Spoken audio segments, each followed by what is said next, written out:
Are you familiar with the concept of Carl Jung's shadow self?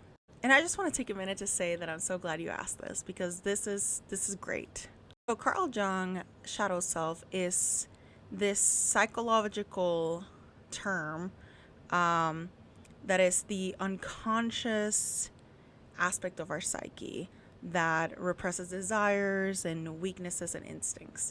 What if I told you that these kinds of books are kind of a laboratory into which to experiment with these dark elements without real world consequences or judgment? Now, most people think that dark romance is like this new phenomena, but it actually goes all the way back to Gothic Romanticism.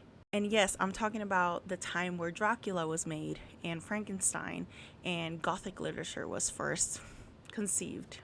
Back then, it was a criticism on the human experience, and then it was appropriated by females at the time, like Mary Shelley and Frankenstein, and it made it feminist Gothism. And I'll make a whole series of videos about that because that's a super interesting topic.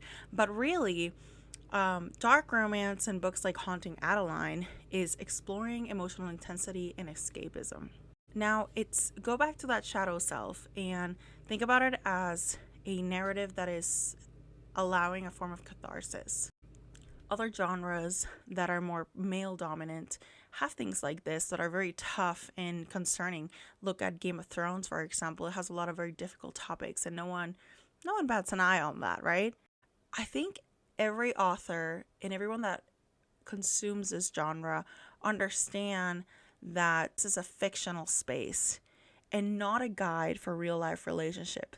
That's why it's so important that we keep these books away from younger people. It's very much a product for adult women to express and explore thoughts and ideas that are not that are taboo and that can't be explored on the day to day. So don't think so much about that it's being romance. Rather, think about that it's being explored because that's very much what's happening. You have a group of women that are exploring a series of topics that have been taboo or inaccessible, and now no publisher will touch it. So it's very much an indie movement. It's a grassroots movement. And so women are taking the mantle and saying, well, what if I read about this?